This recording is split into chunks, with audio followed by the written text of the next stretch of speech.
तो welcome back बच्चों। आज का हमारा टॉपिक है ह्यूमन हार्ट। पिछले लेक्चर में हमने ह्यूमन हार्ट के बारे में कुछ बेसिक्स सीखे थे।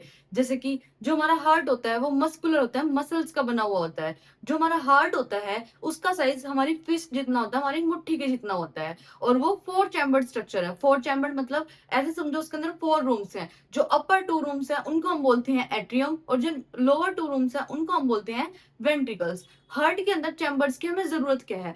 देखो, हमारे हार्ट के अंदर ऑक्सीजन वाला ब्लड भी आता है जिसके अंदर ऑक्सीजन बहुत ज्यादा होती है, और ऐसा ब्लड भी आता है जिसके अंदर कार्बन डाइऑक्साइड बहुत ज्यादा होती है, जिसे हम बोलते हैं डीऑक्सीजनेटेड ब्लड। उन दोनों ब्लड को सेपरेट रखने के लिए हमें अपने हार्ट के अंदर चैम्बर्स की रिक्वायरमेंट होती है, ताकि मिक्सिंग ऑफ ब्लड ना हो। तो ये सब थे अब तक हार्ट के बारे में बेसिक्स। अब हमें हार्ट की वर्किंग सीखनी है, उसके फंक्शन सीखने हैं कि हार्ट के अंदर जो ब्लड है वो कैसे फ्लो करता है। तो देखो, ये मैंने एक फ्लो चार्ट बनाया है। यहाँ पे हमने प्रॉपर हार्ट का स्ट्रक्चर नहीं बनाया है, क्योंकि उसमें समझना थोड़ा मुश्किल होगा आप लोगों के लिए, इसलिए मैंने इसको स्क्वायर्स की फॉर्म में बनाया है ताकि तुम इजीली इसको समझ सको। तो देखो, हमारा हार्ट होता है, ऐसे समझो जैसे कूलर के अंदर पंप होता है, वो पानी को पंप कर रहा है ताकि वो फ्लो करे। इसी तरीके से हमारी बॉडी के अंदर होता है हार्ट। हार्ट क्या करता है? ब्लड को पंप करता है। जैसे कूलर के अंदर कुछ ट्यूब्स होती है, कुछ पाइप्स होती हैं जो कि पानी को इधर से उधर तीनों विंडोज तक फ्लो कराती हैं, ऐसे ही हमारे हार्ट के साथ साथ यहाँ पे होते हैं कुछ ट्यूब्स। अब देखो, ये जो ट्यूब्स होती हैं 3 तरीके की होती है। फर्स्ट होती है आर्टरीज, सेकंड होती है वेन्स, एंड थर्ड होती है कैपिलरीज। आर्टरीज कौन सी ट्यूब होती है? आर्टरीज वो ट्यूब होती हैं जो कि ब्लड को हार्ट से अवे लेके जाती हैं, दूर लेके जाती हैं। और वेन्स वो ट्यूब्स होती हैं, वो ब्लड वेसल्स होती हैं जो कि ब्लड को हार्ट के पास वापस लेके आती हैं, हार्ट के पास लेके आती हैं। और कैपिलरीज को इस तरीके से समझो, आर्टरीज आई, आर्टरीज ब्लड को हार्ट से अवे लेके गई, अवे कहाँ लेके जाएंगी? बॉडी के अंदर लेके जाएंगी। बॉडी के अंदर जाने के बाद जो आर्टरीज होती हैं वो टूट जाती है छोटी छोटी कैपिलरीज के अंदर, पतली पतली कैपिलरीज के अंदर। क्यों टूटती है कैपिलरीज के अंदर? क्योंकि बॉडी के अंदर जाके जो ब्लड है और जो सेल्स है उसके बीच में एक्सचेंज होना होता है ऑक्सीजन का, कार्बन डाइऑक्साइड का, नाइट्रोजनस वेस्ट का। तो वो कैसे होगा? क्योंकि आर्टरीज की वॉल्स तो थिक होती हैं, लेकिन कैपिलरीज जो टूटती हैं उसके अंदर जो उसकी वॉल्स होती है वो बहुत ही ज्यादा पतली होती हैं, थिन होती हैं, और वहां से एक्सचेंज होना पॉसिबल हो पाता है। इसलिए आर्टरीज आई हार्ट से ब्लड को अवे लेके, और फिर कैपिलरीज के अंदर ब्रेक डाउन होंगी, वहीं पे एक्सचेंज होगा, और वो कैपिलरीज वापस से जुड़ के बना लेंगी वेन्स, और वेन्स क्या करेंगी? ब्लड को वापस लेके जाएंगी हार्ट तक। तो इसको तुम्हें इस तरीके से याद करना है। आर्टरीज ब्लड को अवे लेके जाती है हार्ट से, ए से आर्टरीज, ए से अवे। वेन्स वो ट्यूब्स होती हैं जो कि ब्लड को वापस हार्ट के पास लेके जाती हैं। वेन्स वो ट्यूब होती हैं जो कि ब्लड को वापस लेके जाती है हार्ट के पास। तो देखो, व से वेन्स और व से ही वापस। ये ट्रिक है याद करने की, इसका कोई एज सच कनेक्शन नहीं है। और कैपिलरीज वो ट्यूब्स होती है जो कि आर्टरीज टूट कर बहुत सारी पतली पतली ट्यूब्स बनाती हैं, ताकि वहां से एक्सचेंज पॉसिबल हो सके। ये मैं आपको फटाफट रिवाइज करा दिया लास्ट लेक्चर का, ताकि हम ये जो फ्लो चार्ट है इसको अच्छी तरह समझ सकें। तो देखो, ये जो फ्लो चार्ट है यहाँ पे आप देख रहे होगे, इसमें मैंने हार्ट का कोई स्ट्रक्चर नहीं बनाया है। स्ट्रक्चर इसलिए नहीं बनाया है क्योंकि वो थोड़ा कॉम्प्लिकेटेड हो सकता है तुम्हारे लिए समझने के लिए। हमें हार्ट की वर्किंग को समझना है, तो ये फ्लो चार्ट बेस्ट वे है इसको समझने के लिए। तो देखो, ये हमारा हार्ट है। हार्ट के अंदर होता क्या है? हार्ट के अंदर चैम्बर्स होते हैं। अपर चैम्बर्स एट्रियम होते हैं, लोअर चैम्बर्स को हम बोलते हैं वेंट्रिकल। 4 चैम्बर्स हमारे हार्ट में होते हैं। मैं ऐसे खड़ी हूँ, इधर मेरा हार्ट एग्जिस्ट करता है, तो इधर ऊपर वाले एट्रियम, नीचे वाले वेंट्रिकल। राइट साइड में राइट एट्रियम, लेफ्ट साइड में लेफ्ट एट्रियम, और नीचे की साइड में राइट साइड में राइट वेंट्रिकल, और इस साइड पे लेफ्ट वेंट्रिकल होता है। तो देखो, हम ये साइकिल जो है कंटिन्यूसली चल रही होती है। हम लेफ्ट एट्रियम से स्टार्ट करेंगे। तो लेफ्ट एट्रियम के अंदर है अभी ऑक्सीजनेटेड ब्लड, ठीक है। ये चीज तुम याद रखना कि लेफ्ट साइड पे हमेशा ऐसा ब्लड होता है जिसके अंदर ऑक्सीजन होता है। ऑक्सीजन वाले ब्लड को हम बोलते हैं ऑक्सीजनेटेड ब्लड, ऐसा ब्लड जिसके अंदर ऑक्सीजन है। और जिसके अंदर ऑक्सीजन कम है, कार्बन डाइऑक्साइड ज्यादा, उस ब्लड को हम बोलते हैं डीऑक्सीजनेटेड ब्लड। डी से समझो कि ऑक्सीजन उसके अंदर नहीं है या फिर ना के बराबर है। तो देखो, लेफ्ट साइड पे मेरा हमेशा ऑक्सीजनेटेड ब्लड होता है, और राइट साइड पे हमेशा डीऑक्सीजनेटेड ब्लड होता है। DeO2 से मैंने रिप्रेजेंट करा है डीऑक्सीजनेटेड ब्लड को, और O2 से हम रिप्रेजेंट करें ऑक्सीजनेटेड ब्लड को। तो देखो, लेफ्ट एट्रियम के अंदर ऑक्सीजनेटेड ब्लड है, ऑक्सीजन वाला ब्लड है। तो जो एट्रियम्स होते हैं वो कॉन्ट्रैक्ट करते हैं, उनकी जो मसल्स है कॉन्ट्रैक्ट करती है, ताकि जो उसके अंदर से ब्लड है वो ऐसे दबेगा तो उसके अंदर से ब्लड जाएगा वेंट्रिकल के अंदर। तो देखो, लेफ्ट वेंट्रिकल से जो ऑक्सीजन वाला ब्लड है वो जाएगा, कहाँ जाएगा? बॉडी के डिफरेंट पार्ट्स के पास। तो देखो, यहाँ से जो ब्लड है वो दूर जा रहा है, हार्ट से अवे जा रहा है। तो जब अवे जाता है, जो ट्यूब लेके जाती है उसे हम क्या बोलते हैं? आर्टरी बोलते हैं। तो ऑक्सीजन वाला ब्लड यहाँ से जा रहा है बॉडी के पास, ठीक है, तो आर्टरी बोलते हैं। और ये जो आर्टरी जो बॉडी के पास ब्लड को लेके जाती है, इसको हमने एक स्पेसिफिक नाम दिया ओर्टा। ये एक तरीके की आर्टरी है, पर लेकिन एक मेजर आर्टरी है जो ऑक्सीजनेटेड ब्लड लेके जाती है, इसको हम बोलते हैं ओर्टा। ये इंपॉर्टेंट है। ओर्टा क्या होता है? ओर्टा एक आर्टरी है, अवे लेके जा रही है ब्लड को हार्ट से, carry oxygenated blood from heart to different body parts. क्या करती है ओर्टा? ऑक्सीजन वाले ब्लड को लेके जाएगी हार्ट से अवे, दूर लेके जाएगी डिफरेंट बॉडी पार्ट्स तक। ठीक है, आर्टरी है ये। यहाँ पे बॉडी के अंदर आने के बाद ये जो आर्टरी है या जो ओर्टा है, ये टूट जाएगा पतली पतली थिन कैपिलरीज के अंदर, ताकि यहाँ से मटेरियल का एक्सचेंज हो सके। कौन सा मटेरियल? ऑक्सीजन। यहाँ से ब्लड के अंदर से जाएगी, यहाँ पे सेल्स प्रेजेंट होते हैं छोटे छोटे, यहाँ से ऑक्सीजन जाएगी, और ये जो सेल्स हैं कार्बन डाइऑक्साइड ब्लड के अंदर रिलीज कर देंगे। और ऐसे ही यहाँ पे जो नाइट्रोजिनस वेस्ट होता है, जो हम अपनी बॉडी से रिमूव करना चाहते हैं, वो भी ब्लड के अंदर डाल दिया जाएगा। अब ये कैपिलरीज के अंदर कैपिलरीज जुड़ के बना लेंगी वेन्स। ये जो वेन बनेगी, इसके अंदर अब कैसा ब्लड आ गया? डीऑक्सीजनेटेड, क्योंकि ऑक्सीजन तो रख लिया ना यहाँ पे बॉडी ने। तो जो डीऑक्सीजनेटेड ब्लड है, अब ये जाएगा। अब देखो, ये जो ट्यूब लेके जा रही है, ये ट्यूब कहाँ लेके जाएगी? ये लेके जाएगी हार्ट के राइट एट्रियम तक। तो जो ट्यूब वापस हार्ट तक ब्लड को लेके जाती है, उसे हम बोलते हैं वेन। और जो बॉडी से इकट्ठा करके सारा ब्लड लेके आएगी, जिसके अंदर ऑक्सीजन बिल्कुल नहीं है या फिर कम है, डीऑक्सीजनेटेड ब्लड, उसको हम बोलते हैं वेना कावा। क्या बोलते हैं? Vena cava. ऐसी वेन जो कि बॉडी पार्ट से डीऑक्सीजनेटेड ब्लड लेके आ रही है राइट एट्रियम तक, उसको हम बोलते हैं वेना कावा। अब क्या होगा? लेफ्ट एट्रियम से ब्लड चला था, लेफ्ट वेंट्रिकल के अंदर गया, और उसने भेजा ब्लड को बॉडी पार्ट्स के पास, और फिर कैपिलरीज जुड़ के यहाँ पे बन गई वेना कावा, और वेना कावा उस ब्लड को वापस ले आई राइट एट्रियम के अंदर। अब राइट एट्रियम सोचेगा, भाई इस ब्लड के अंदर तो ऑक्सीजन है ही नहीं, वो उसका क्या करेगा? बॉडी के पास तो भेज नहीं सकता, क्योंकि बॉडी को तो ऐसे ब्लड की रिक्वायरमेंट है जिसके अंदर ऑक्सीजन हो। तो ये जो राइट एट्रियम है, ये ब्लड को भेज देगा राइट वेंट्रिकल के अंदर, कॉन्ट्रैक्ट करेगा। ये दोनों एक साथ कॉन्ट्रैक्ट करते हैं। कॉन्ट्रैक्ट मतलब इस तरीके से जो उनकी मसल्स है वो कॉन्ट्रैक्ट होगी, ताकि ब्लड नीचे की तरफ फ्लो हो, वेंट्रिकल्स के अंदर फ्लो हो। तो हमने इसको एक साथ इसलिए नहीं पढ़ा क्योंकि हम साइकिल के हिसाब से पढ़ रहे हैं, पहले हमने लेफ्ट को पढ़ा, अब हम राइट को पढ़ रहे हैं, पर लेकिन ये दोनों साइड प्रोसेस एक ही टाइम पे चल रहा होता है। तो देखो, अब जो राइट एट्रियम है वो कॉन्ट्रैक्ट करेगा और ब्लड चला जाएगा राइट वेंट्रिकल के अंदर। अब ये जो राइट वेंट्रिकल है, इसको ब्लड को भेजना है लंग्स के पास। लंग्स के क्या पास क्यों भेजना है? हमने रेस्पिरेशन में पढ़ा था कि लंग्स के अंदर होती है एल्वियोली। जब हम सांस लेते हैं तो बाहर से जो ऑक्सीजन है वो लंग्स के अंदर जाएगी, और एल्वियोली के पास आएंगी ब्लड की कैपिलरीज, जिसके अंदर जो लंग्स है वो ऑक्सीजन डाल देंगे ब्लड के अंदर। तो लंग्स के अंदर जो ऑक्सीजन है वो आएगी ब्लड के अंदर, तो हार्ट को ब्लड को तो भेजना पड़ेगा ना लंग्स तक। तो देखो, ये डीऑक्सीजनेटेड ब्लड आया राइट वेंट्रिकल में, राइट वेंट्रिकल से जो एक आर्टरी अवे लेके जा रही है, तो उसको हम बोलेंगे आर्टरी। तो ये आर्टरी लेके जाएगी लंग्स तक डीऑक्सीजनेटेड ब्लड को, ऐसा ब्लड जिसके अंदर ऑक्सीजन अब नहीं है।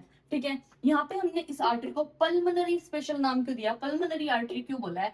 याद रखना हमेशा, पल्मोनरी जो वर्ड होता है वो लंग्स से रिलेटेड होता है। तो ये आर्टरी तो है क्योंकि अवे लेके जा रही है, पर हम इसको बोल रहे हैं पल्मोनरी आर्टरी, ऐसी आर्टरी जो कि ब्लड को लेके जा रही है लंग्स के पास। ठीक है, आर्टरी इसलिए क्योंकि अवे लेके जा रही है, पल्मोनरी इसलिए क्योंकि लंग्स से रिलेटेड है, लंग्स के पास लेके जा रही है।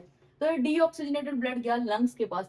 लंग्स ने क्या करा? उस ब्लड के अंदर ऑक्सीजन को डाल दिया एल्वियोली के अंदर ले जाके, तो अब ऐसा ब्लड आ गया जिसके अंदर ऑक्सीजन है। अब देखो, ये जो ट्यूब है ये ब्लड लेके आई वापस हार्ट के पास, तो जो वापस लेके आती है उसे हम बोलते हैं वेन, व से वापस, वी से वेन, तो ये होगी वेन। अब ये लंग्स से हार्ट के पास लेके आ रही है, जब भी लंग्स और हार्ट का कनेक्शन आ जाएगा तो वापस के साथ लग जाएगा पल्मोनरी, जैसे यहाँ पे आर्टरी के साथ पल्मोनरी लगा था, तो ये पल्मोनरी वेन हो जाएगी। ये पल्मोनरी वेन लेके आएगी हार्ट के पास ऐसा ब्लड जिसके अंदर ऑक्सीजन है। यहीं से हमने स्टार्ट करा था ना, ऑक्सीजन वाले ब्लड से, ये आया था लंग्स से, साइकिल के हिसाब से चलता रहता है। तो देखो, ये था हमारे हार्ट के अंदर ब्लड कैसे फ्लो करता है। इसको मैं फटाफट से तुम्हें रिवाइज कराती हूँ ताकि तुम मेमोराइज कर सको, इसको समराइज कर सको अपने ब्रेन के। तो देखो, सबसे पहले हमारा हार्ट होता है, हार्ट के ऊपर होते हैं एट्रियम, नीचे वाले होते हैं वेंट्रिकल। तो देखो, एट्रियम जो है दोनों साथ में कॉन्ट्रैक्ट करते हैं। लेफ्ट साइड में हमेशा ऑक्सीजनेटेड ब्लड होगा, ये तुम्हें याद रखने के लिए मैं बता रही हूँ, वरना तुम प्रोसेस से भी याद रख सकते हो। तो देखो, लेफ्ट साइड में ऑक्सीजनेटेड ब्लड है, राइट साइड में डीऑक्सीजनेटेड ब्लड है। दोनों एट्रियम कॉन्ट्रैक्ट करेंगे और ब्लड यहाँ पे इनके बीच में स्पेस होता है, यहाँ से जो ब्लड है नीचे आ सकता है। तो दोनों एट्रियम कॉन्ट्रैक्ट करेंगे और यहाँ से ऑक्सीजनेटेड ब्लड आ जाएगा लेफ्ट वेंट्रिकल में, और यहाँ से डीऑक्सीजनेटेड ब्लड आ जाएगा राइट वेंट्रिकल में। तो अब इसके अंदर भर गया डीऑक्सीजनेटेड ब्लड, इसके अंदर भर गया ऑक्सीजनेटेड ब्लड, ऐसा ब्लड जिसके अंदर ऑक्सीजन बहुत ज्यादा है। तो ऑक्सीजन वाले ब्लड को हमें कहाँ भेजना है? ऑक्सीजन वाले ब्लड को हमें भेजना है बॉडी के डिफरेंट पार्ट्स के पास, ताकि वो ऑक्सीजन को यूज करके एनर्जी बना सके। ऑक्सीजन का काम तो यही है ना हमारी बॉडी में। और ये जो डीऑक्सीजनेटेड ब्लड है, जिसके अंदर ऑक्सीजन है ही नहीं, उसको हम बॉडी पार्ट्स के पास तो भेजेंगे नहीं, उसको हमें भेजना पड़ेगा लंग्स के पास। क्यों भेजना पड़ेगा? क्योंकि लंग्स जो होता है वो ऑक्सीजन डालता है ब्लड के अंदर, वहीं से ब्लड का ऑक्सीजनेशन होता है, तो इसलिए लंग्स के पास भेजना पड़ेगा इस ब्लड को। तो ये जो ऑक्सीजन वाला ब्लड है अब जाएगा बॉडी के पास। अब बॉडी के पास कौन सी ट्यूब इसको लेके जाएगी? जो ट्यूब अवे लेके जाती है ब्लड को हार्ट से, उसको हम बोलते हैं आर्टरी। तो ये एक आर्टरी है, पर लेकिन जो बॉडी के पास लेके जाएगी उस आर्टरी को हमने स्पेसिफिक नाम दिया है ओर्टा। क्या दिया है? ओर्टा। ओर्टा कौन सी ट्यूब है? जो हार्ट से ऑक्सीजनेटेड ब्लड को लेके जाएगी बॉडी के डिफरेंट पार्ट्स तक। तो डिफरेंट पार्ट्स तक लेके गई, यहाँ पे आके जो ये ओर्टा है ये कैपिलरीज के अंदर, पतली पतली ट्यूब्स के अंदर टूट जाएगी। क्यों टूटी है ये पतली ट्यूब्स के अंदर? ताकि यहाँ पे जो एक्सचेंज है वो इजीली हो सके, क्योंकि ये जो कैपिलरी होती है इसकी जो वॉल होती है वो एक सेल थिक होती है, और जबकि जो आर्टरी थी वो काफी थिक होती है। वहां से एक्सचेंज हो पाना ऑक्सीजन का, कार्बन डाइऑक्साइड का, नाइट्रोजनस वेस्ट का पॉसिबल ही नहीं है। तो कैपिलरीज के अंदर जाके होगा मटेरियल एक्सचेंज। फिर यहाँ से अब यहाँ पे तो उसने ऑक्सीजन को ले लिया सेल्स ने, अब सिर्फ ऐसा ब्लड बचा जिसके अंदर ऑक्सीजन नहीं है या फिर ना के बराबर है, तो ये डीऑक्सीजनेटेड ब्लड हो गया। अब ये कैपिलरीज जो ज्वाइन करके वेन बना लेती हैं। वेन क्यों बना ली? क्योंकि वेन ही वो ट्यूब है जो वापस हार्ट तक लेके जाती है। वी से वेन, वी से वापस, वैसा वापस। तो देखो वेना कावा वो ट्यूब है जो हार्ट के पास सारा गंदा ब्लड लेके आएगी, डीऑक्सीजनेटेड ब्लड लेके आएगी। लाया इसने राइट एट्रियम में डाल दिया, राइट एट्रियम कॉन्ट्रैक्ट करेगा और ब्लड जाएगा राइट वेंट्रिकल के अंदर। राइट वेंट्रिकल के अंदर डीऑक्सीजनेटेड ब्लड है। अब ये जो राइट वेंट्रिकल है ये इस ब्लड को भेजेगा लंग्स के पास साफ करने के लिए, प्यूरिफाई करने के लिए, एक तरीके से समझो। तो राइट वेंट्रिकल से जो ब्लड को अवे लेके जाएगी, हार्ट से दूर लेके जा रही है, इसलिए ये आर्टरी है। पर लेकिन ये लंग्स के पास लेके जा रही है, और लंग्स के टॉपिक पे जब हम बोलते हैं तो हम यूज करते हैं पल्मोनरी, लंग्स के रिस्पेक्ट में। तो पल्मोनरी आर्टरी लेके जाएगी डीऑक्सीजनेटेड ब्लड को लंग्स के पास। लंग्स के पास जाएगा ये ब्लड, और उसके अंदर जो लंग्स है ऑक्सीजन डाल देंगे उस ब्लड के अंदर, ऑक्सीजन ऐड हो जाएगी, और फिर ये ट्यूब लेके आ रही है वापस हार्ट के पास, इसलिए हम इसे बोलेंगे वेन। पर लेकिन लंग्स से लेके जा रही है, इसलिए हमें इसे बोला है पल्मोनरी। पल्मोनरी वर्ड हमेशा लंग्स से रिलेटेड होता है, इस चीज को याद रखना। तो ये ब्लड आ गया वापस हार्ट के पास। ये था पूरा working. Pulmonary artery, pulmonary artery कहाँ है? ढूंढो, ये पल्मोनरी आर्टरी लेके जाती है डीऑक्सीजनेटेड ब्लड को हार्ट से दूर लेके जाएगी और लंग्स तक लेके जाएगी। Vena cava carry deoxygenated blood from different body parts, अलग अलग बॉडी पार्ट से लेके आएगी हार्ट के पास। और पल्मोनरी वेन ये क्या करती है? कैरी ऑक्सीजन वाले ब्लड को लेके जाएगी हार्ट के पास, और ओर्टा ऑक्सीजन वाले ब्लड को लेके जाएगी कैपिलरीज के पास। तो जब तुम इस स्ट्रक्चर को बनाओगे तुम्हें इजीली समझ आएगा। तो देखो, अगर आप लोगों को लग रहा है कि ये फ्लो चार्ट बनाना बहुत ही मुश्किल है, तो ऐसा कुछ नहीं है, ये बनाना बहुत ही ईजी है। मैं तुम्हें अभी लाइव ये बना के दिखाती हूँ। देखो, ये है हमारा हार्ट, 4 चैम्बर्ड हमारा हार्ट होता है। तुम इसे एग्जाम में भी ऐसे ही बना सकते हो, तुम्हें पूरे मार्क्स मिलेंगे, कोई तुम्हारे मार्क्स नहीं कटने वाला है सर्कुलेशन के ऊपर, क्योंकि ये एग्जैक्टली डिस्क्राइब करता है। बल्कि बैटरी डिस्क्राइब कर रहा है, क्योंकि हार्ट 3D है, उसको हम यहाँ पे 2D में बना नहीं सकते, तो वो कंफ्यूजिंग हो जाता है। इधर हमारे लंग्स होते हैं, ठीक है। अब ये थोड़ा सा ट्रायंगुलर शेप में बन गया, पर माइंड मत करना, ठीक है। ये वाला है राइट एट्रियम, ये है लेफ्ट एट्रियम, ये है राइट वेंट्रिकल, और ये है लेफ्ट वेंट्रिकल, ठीक है। यहाँ पे हमारी बॉडी पार्ट्स है, अलग अलग बॉडी पार्ट्स है। ये भी बॉडी का ही पार्ट है, पर लेकिन हम कहने का मतलब डिफरेंट बॉडी पार्ट्स जहाँ पे हमको ब्लड को भेजना है। तो देखो, यहाँ पे ऑक्सीजन वाला ब्लड है, यहाँ से शुरू करते हैं, और राइट साइड पे हमेशा डीऑक्सीजनेटेड ब्लड होता है। तो लेफ्ट एट्रियम कॉन्ट्रैक्ट करेगा और ब्लड जाएगा लेफ्ट वेंट्रिकल में, राइट एट्रियम कॉन्ट्रैक्ट करेगा और ब्लड जाएगा राइट वेंट्रिकल में। अब देखो क्या होगा, लेफ्ट वेंट्रिकल से जो ब्लड है वो जाएगा डिफरेंट बॉडी पार्ट्स के पास, और बॉडी पार्ट्स के पास जाके ये टूट जाएगा कैपिलरीज के अंदर, पतली पतली कैपिलरीज बन जाएंगी यहाँ पे, ताकि यहाँ पे एक्सचेंज हो सके मटेरियल का, ठीक है। फिर ये ब्लड को, बॉडी पार्ट से जो गंदा ब्लड है वो जाएगा हार्ट के पास सीधा राइट एट्रियम में। राइट एट्रियम में आया, राइट एट्रियम से ब्लड नीचे आ गया, और ये जो राइट वेंट्रिकल है इसके पास अब गंदा वाला ब्लड है, ये इस ब्लड को क्या करेगा? भेजेगा लंग्स के पास, ताकि उसके अंदर ऑक्सीजन ऐड कर दे लंग्स, और ऑक्सीजन से ऑक्सीजन ऐड करके फिर लंग्स इस ब्लड को भेजेंगे लेफ्ट एट्रियम के पास। यहाँ पे आ गया ऑक्सीजन वाला ब्लड। ये पूरी साइकिल थी। अब नेमिंग के लिए देखो हम क्या करेंगे, लेफ्ट एट्रियम ने ऑक्सीजन वाला ब्लड भेजा वेंट्रिकल के पास, वेंट्रिकल क्या कर रहा है? अवे भेज रहा है, तो अब अवे भेजा है तो पक्का आर्टरी होगी, ये तुमने ट्रिक से याद कर लिया। और इस वाली आर्टरी को हम क्या बोलते हैं? जो बॉडी पार्ट्स के पास ऑक्सीजन वाले ब्लड को लेके जाता है, इसको हम बोलते हैं स्पेसिफिकली ओर्टा। नेमिंग सिखा रही हूँ मैं तुम्हें। फिर यहाँ पे आके कैपिलरीज में ब्रेक डाउन होगा और एक्सचेंज होता है वो कैपिलरीज के अंदर होता है। फिर ये कैपिलरीज वापस से ज्वाइन होके बनाएंगी, क्या बनाएंगी अभी हमें नहीं पता। देखो हम इस स्ट्रक्चर से देखते हैं, ये ज्वाइन होके गई हैं हार्ट के पास, हार्ट के पास वापस गई हैं, तो ऑब्वियसली ये कोई ना कोई वेन होगी। और जो बॉडी से वेन जाती है, बहुत ही मेजर वेन होती है जो कनेक्ट होके जाती है, उसको हम बोलते हैं वेना कावा। ठीक है, जो बॉडी से डीऑक्सीजनेटेड ब्लड लाती है, ये ऑक्सीजनेटेड ब्लड बॉडी को देती है ओल्टा। अब ये गया राइट एट्रियम में, राइट एट्रियम से आ गया राइट वेंट्रिकल में ब्लड, नीचे राइट वेंट्रिकल अब भेज रहा है लंग्स के पास, ताकि उस ब्लड के अंदर लंग्स ऑक्सीजन ऐड कर दे और कार्बन डाइऑक्साइड उसमें से लंग्स अपने पास रख ले और फिर हम सांस से बाहर छोड़ देते हैं उस कार्बन डाइऑक्साइड को। तो अब देखो ये जो ब्लड है ना, ये राइट वेंट्रिकल से जा रहा है लंग्स के अंदर, यानी कि हार्ट से अवे जा रहा है, दूर जा रहा है ना, तो जो अवे जाता है उसको हम बोलते हैं आर्टरी। पर लेकिन लेके कहाँ जा रही है, ये लेके जा रहा है लंग्स के अंदर। लंग्स के रिस्पेक्ट में हम हमेशा बोलते हैं पल्मनरी, मैंने बताया पल्मनरी वर्ड हमेशा लंग्स से रिलेटेड है। अब देखो लंग्स के अंदर कौन सा ब्लड लेके गई है, डीऑक्सीजनेटेड। अब लंग्स ने उसके अंदर ऑक्सीजन डाल दी भाई ब्लड के अंदर, कार्बन डाइऑक्साइड उसमें से निकाल ली, तो यहाँ पे ऑक्सीजन वाला ब्लड आ गया। अब ये वापस हार्ट के पास लेके आया, जो वापस लेके आता है उसको हम बोलते हैं वेन। और ये वेन जो है लंग्स से आ रही है, इसलिए हमने इसको बोल दिया पल्मनरी वेन। इतना इजी है ये नेमिंग। तुम एक बार इस स्ट्रक्चर को खुद से बनाने की कोशिश करो, तुम एक बार बनाओगे, दो बार बनाओगे, तीन बार बनाओगे, तुम्हें पूरे लाइफ टाइम के स्ट्रक्चर याद हो जाएगा। और जो बच्चे पर्टिकुलरली 11th-12th में जाके मेडिकल परस्यू करना चाहते हैं, आगे उनका फील्ड है मेडिकल, उनके लिए तो बहुत ही हेल्पफुल होगा, क्योंकि ये हायर स्टडीज में भी यही बेसिक्स होते हैं। हार्ट की बेसिक्स तो बदल नहीं जाएंगे ना, हार्ट का जो ब्लड फ्लो तो चेंज नहीं हो जाएगा, ये नीट के अंदर भी तुम्हें काम आएगा। तो इसको तुम समझ सकते हो, याद कर सकते हो, बहुत ही ईजी है ये याद करना। वैसे भी हमारे बेसिक्स के लिए इंपॉर्टेंट अपनी हार्ट के फ्लो को पढ़ना। तो देखो अब हमने ह्यूमन हार्ट को तो पढ़ लिया है, अब इसमें कुछ छोटे छोटे क्वेश्चंस हैं, वो हम अभी कवर करते हैं। यानी कि हार्ट के बारे में टॉपिक्स हैं, उसको हम क्वेश्चंस की फॉर्म में कवर कर रहे हैं।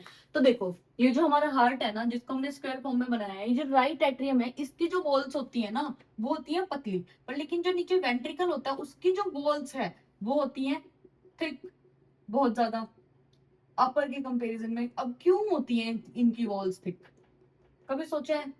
नहीं सोचा होगा, क्योंकि तुम 10th क्लास में ही पढ़ रहे हो।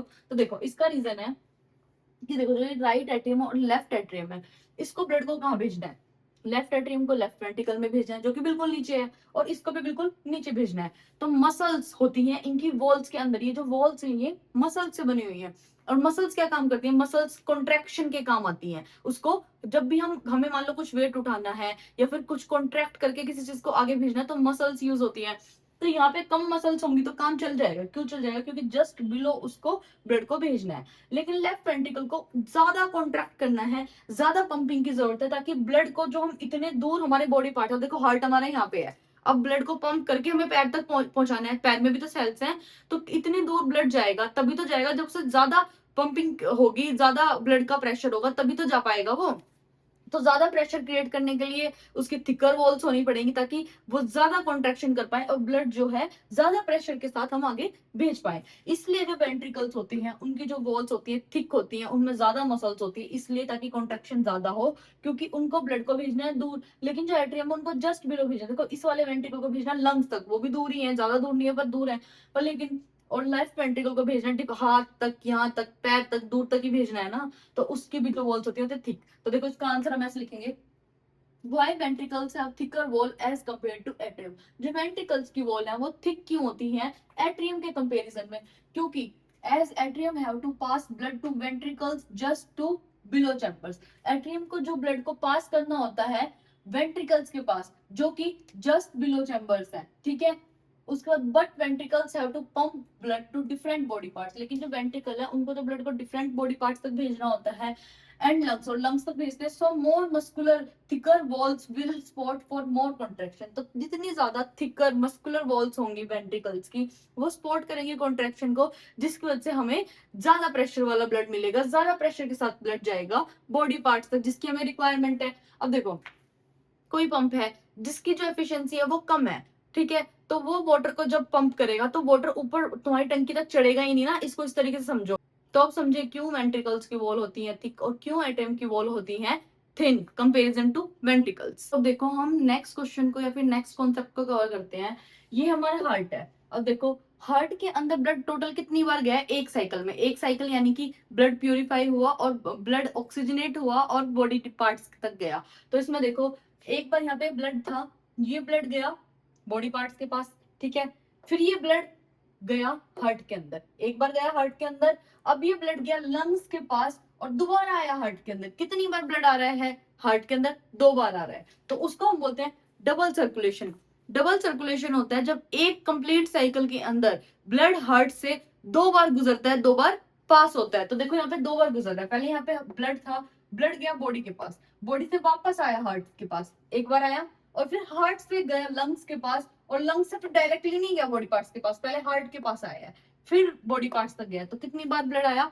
2 बार हार्ट के पास आया। तो इसको हम बोलेंगे डबल सर्कुलेशन, यानी कि हमारे अंदर होता है डबल सर्कुलेशन। तो देखो, बर्ड्स एंड मैमल्स के अंदर डबल सर्कुलेशन होता है, एम्फीबियंस और रेप्टाइल्स के अंदर भी डबल सर्कुलेशन होता है, लेकिन फिशेस के अंदर सिंगल सर्कुलेशन होता है। मैं तुम्हें समझाती हूँ कैसे। समझते हैं बर्ड्स एंड मैमल्स के अंदर, इनके अंदर होता है 4 चैम्बर वाला हार्ट, मैमल्स में ही हम आते हैं, ठीक है। अब इनके अंदर, हमारे अंदर क्या होता है, हमारा जो बॉडी का इंटरनल टेम्परेचर है वो कांस्टेंट होता है। जितना टेम्परेचर हमें चाहिए बॉडी के अंदर, हम उसको मेंटेन करके रखते हैं, बाहर कितनी भी सर्दी है, बाहर कितनी भी गर्मी है, क्योंकि हमारा हार्ट और किडनी फंक्शन नहीं कर पाएंगे। इसीलिए ऐसा ही सेम होता है बर्ड्स के अंदर, उनका भी जो बॉडी टेम्परेचर होता है वो कांस्टेंट रखते हैं, उसको फिक्स मेंटेन करके रखते हैं।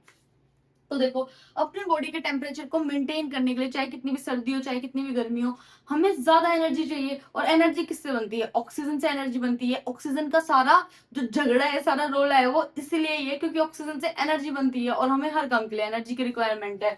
तो हमें ज्यादा एनर्जी चाहिए, और ज्यादा एनर्जी चाहिए तो ज्यादा ऑक्सीजन चाहिए। तो अगर 4 चैम्बर की जगह पे मान लो नीचे एक ही चैम्बर होता, तो क्या काम चलता? नहीं काम चलता, क्योंकि देखो, अगर मान लो यहाँ पे एक चैम्बर ना होता, इस वाले चैम्बर से हमारे पास इससे आता ऑक्सीजन वाला ब्लड, और इससे आता बिना ऑक्सीजन वाला ब्लड, तो वो यहाँ पे आके मिक्स हो जाता ना। अब मिक्स हो जाता तो इससे हमारा नुकसान ही होता कि इसके अंदर जो ऑक्सीजन वाला ब्लड है और जो डीऑक्सीजन वाला ब्लड, डीऑक्सीजनेटेड ब्लड है, वो मिक्स हो गया।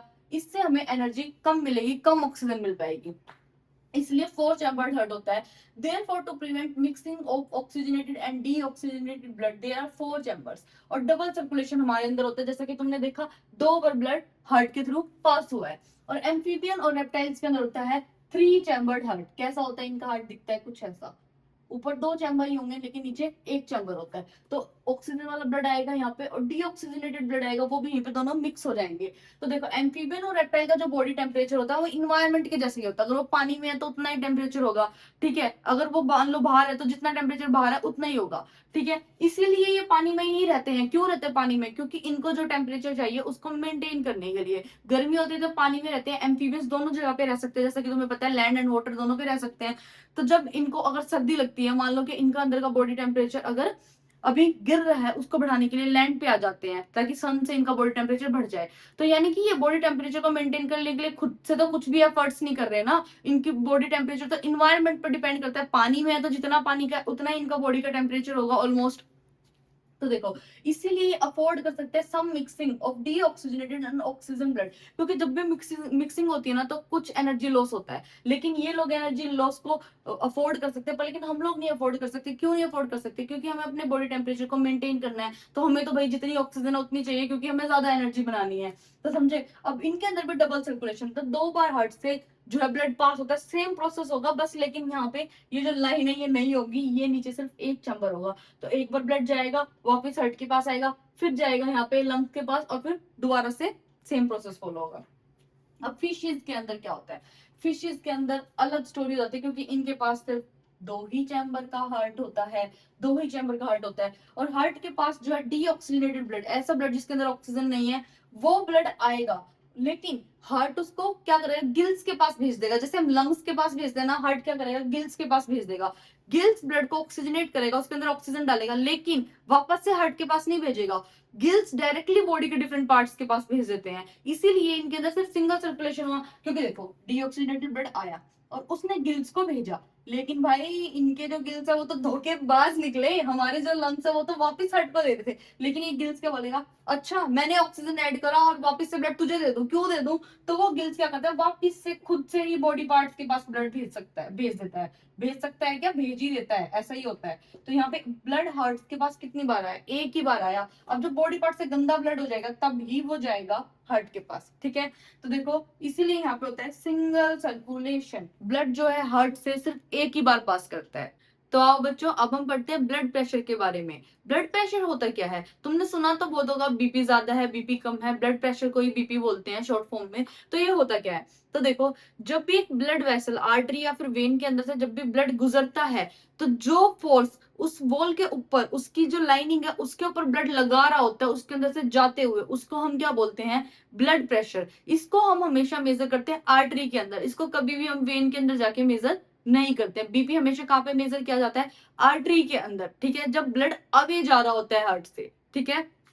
तो देखो ब्लड प्रेशर की डेफिनेशन क्या होती है, the force that blood exerts against walls of blood vessels is called as BP. जो फोर्स ब्लड लगाता है वॉल्स ऑफ ब्लड वेसल्स पे, ब्लड वेसल्स की वॉल्स पे, उसको हम बोलते हैं blood pressure. Measured by sphygmomanometer, किससे नापा जाता है ये बीपी, किससे नापते हैं, जो मशीन तुमने देखा होगा बीपी की, उसको हम बोलते हैं स्फाइग्मोमैनोमीटर। तो देखो बीपी इन आर्टरी ड्यूरिंग वेंट्रिकल कॉन्ट्रैक्शन, इसका क्या मतलब है, तो देखो ये वेंट्रिकल्स है, ये एट्रियम है। अब हमने देखा था कि वेंट्रिकल कॉन्ट्रैक्ट करते हैं तब ये ब्लड आगे पास होता है। तो देखो जब ये जो वेंट्रिकल है कॉन्ट्रैक्ट कर रहे होंगे ब्लड को आगे भेजने के लिए, तो उसको हम बोलेंगे वेंट्रिकल कॉन्ट्रैक्शन। और जब ये वेंट्रिकल रिलैक्स होंगे, इन्होंने ब्लड को आगे भेज दिया है, जब ये आगे भेज चुके होंगे ना ब्लड को, तो ये रिलैक्स करेंगे, उस टाइम पे क्या होता है, एट्रियम कॉन्ट्रैक्ट कर रहे होते हैं ब्लड को वेंट्रिकल के अंदर डालने के लिए, ताकि वो कॉन्ट्रैक्ट करेंगे तो ब्लड जाएगा वेंट्रिकल के अंदर। और जब वेंट्रिकल को आगे भेजना होगा तो वेंट्रिकल कॉन्ट्रैक्ट करते हैं। तो जब वेंट्रिकल कॉन्ट्रैक्ट करते हैं उसको हम बोलते हैं सिस्टोलिक प्रेशर, क्या बोलते हैं, सिस्टोलिक प्रेशर, जब कॉन्ट्रैक्ट करते हैं। और बीपी इन आर्टरी ड्यूरिंग वेंट्रिकल रिलैक्सेशन, इस आर्टरी के अंदर बीपी, कब बीपी, जब जो वेंट्रिकल है वो रिलैक्स कर रहे हैं, वो कोई कॉन्ट्रैक्शन नहीं कर रहे, उसको हम बोलते हैं डायस्टोलिक प्रेशर, क्या बोलते हैं, डायस्टोलिक प्रेशर। तो जो सिस्टोलिक प्रेशर होता है वो ज्यादा होगा ऑब्वियसली, क्योंकि वेंट्रिकल कॉन्ट्रैक्ट कर रहे हैं, पंप कर रहे हैं ब्लड को, तो ब्लड का जो प्रेशर है वो ज्यादा होगा ना, तो इसलिए ये होता है 120 mm ऑफ Hg अप्रोक्स है ये। और डायस्टोलिक प्रेशर होता है जब वेंट्रिकल्स रिलैक्स हैं, आराम से बैठे हैं, तो जो आर्टरी के अंदर ब्लड जा रहा है उसका प्रेशर जब होता है उसको हम बोलते हैं डायस्टोलिक प्रेशर, जो कि होता है 80 mm ऑफ Hg। इसलिए तुमने देखा होगा नॉर्मल ब्लड प्रेशर बोलते हैं हम 80 mm ऑफ Hg, और इसको हम हमेशा मेजर करते हैं आर्टरी के अंदर, कभी भी वेन के अंदर बीपी मेजर नहीं किया जाता। तो ये रेंज होती है 120 से 80 के बीच में। तो अब समझे बीपी क्या होता है, बीपी को हम बढ़ा हुआ कब बोलते हैं, जब 120 से ज्यादा बीपी हो जाता है, क्योंकि 120 से तो एक्सीड करना ही नहीं चाहिए ना। और बीपी को हम लो कब बोलते हैं, जब जो लोअर लिमिट है 80, उससे नीचे बीपी चला जाता है, 70 हो जाता है, 60 हो जाता है, उसको हम क्या बोलते हैं, बीपी। अब देखो बीपी जब बढ़ता है उसको हम बोलते हैं हाइपरटेंशन, क्या बोलते हैं, हाइपर टेंशन, जब बीपी बढ़ा हुआ होता है। और हाइपर टेंशन हमारे लिए बहुत ही ज्यादा खतरनाक है, क्योंकि देखो अब ये जो आर्टरी है, ऐसा समझो एक ट्यूब है, इसके अंदर से ब्लड जा रहा है, और ये जो ब्लड है ये बहुत ज्यादा प्रेशर लगा रहा है इसकी वॉल्स के ऊपर, तो जो आर्टरी है फट जाएगी, रप्चर हो जाएगी, क्या हो जाएगी, रप्चर हो जाएगी हाइपरटेंशन की वजह से। हाइपरटेंशन मतलब ज्यादा बीपी, तो अगर ये रप्चर होगी तो आगे ब्लड नहीं जाएगा, तो हम मर जाएंगे, मरने तक की सिचुएशन आ सकती है हाइपरटेंशन की वजह से। और ये कब होगा हाइपरटेंशन, हाइपरटेंशन जनरली जब होता है, अब देखो ये जो हमारी आर्टरी है, इस आर्टरी के अंदर कुछ कोलेस्ट्रॉल जमने लग गया, इसकी जो वॉल्स है वो मोटी हो गई, अब ब्लड को जाने के लिए कम रास्ता मिल रहा है, तो ये क्या करेगा, ज्यादा प्रेशर लगाएगा, ज्यादा प्रेशर लगाएगा, जिसकी वजह से आर्टरी रप्चर कर जाएगी। तो इसलिए हाइपरटेंशन हमारे लिए बहुत ही बुरा है, ज्यादा बीपी, हाई बीपी बहुत ज्यादा नुकसान कर सकता है हमको, हमारी उससे आर्टरी भी रप्चर हो सकती है, जो कि बहुत ही ज्यादा डेंजरस है हमारी बॉडी के लिए। तो अब मैंने तुम्हें समझाया बीपी के बारे में, ब्लड प्रेशर कंप्लीट हो चुका है। तो बच्चों इसी के साथ कंप्लीट होता है हमारा ट्रांसपोर्टेशन इन ह्यूमन बींग्स। इसमें मैंने ऑलमोस्ट सब कुछ कवर कर दिया है, एनसीईआरटी में जो भी था। इसके अंदर हमने पढ़ा हार्ट के बारे में, ब्लड वेसल्स के बारे में, हार्ट के अंदर जो ब्लड फ्लो होता है वो कैसे होता है उसके बारे में हमने पढ़ा है, ब्लड के बारे में हमने पढ़ा है। तो सारा ट्रांसपोर्टेशन इन ह्यूमन बींग्स हमने कवर कर लिया है। नेक्स्ट लेक्चर में हम पढ़ेंगे ट्रांसपोर्टेशन इन प्लांट्स। तो देखो लाइफ प्रोसेसेस में हम आगे आगे कंटिन्यू करते जा रहे हैं, और जो भी इस लेक्चर के नोट्स हैं वो तुम्हें पीडीएफ फॉर्मेट में मिल जाएंगे, इसके अटैचमेंट में डिस्क्रिप्शन में मिलेंगे तुमको। वहाँ से तुम डाउनलोड करके यूज़ कर सकते हो, प्रिंट करा सकते हो या फिर नोट डाउन कर सकते हो। तो जब भी तुम लेक्चर लोगे, तुम्हें नोट करने पे ज़्यादा फ़ोकस नहीं करना है, तुम लोगों को फ़ोकस करना है पढ़ने पे, उसको समझने में, उसको उस कॉन्सेप्ट को ग्रैस्प करने में तुम्हें ज़्यादा मेहनत करनी है rather than making notes. Notes आप बाद में भी बना सकते हो या फिर जो पीडीएफ मैं डिस्क्रिप्शन में ऐड करूँगी, लिंक में ऐड कर दूँगी, उसको तुम वहाँ से डाउनलोड भी कर सकते हो। तो ये था ट्रांसपोर्टेशन इन ह्यूमन बीइंग्स, हमने पूरा ह्यूमन हार्ट कवर करा है इसके अंदर। नेक्स्ट हम पढ़ेंगे ट्रांसपोर्टेशन इन प्लांट्स। तो जुड़े रहो, ऐसे ही तुम्हें आते रहना है और पढ़ते रहना है। हम धीरे-धीरे करके complete science for class 10th cover कर लेंगे।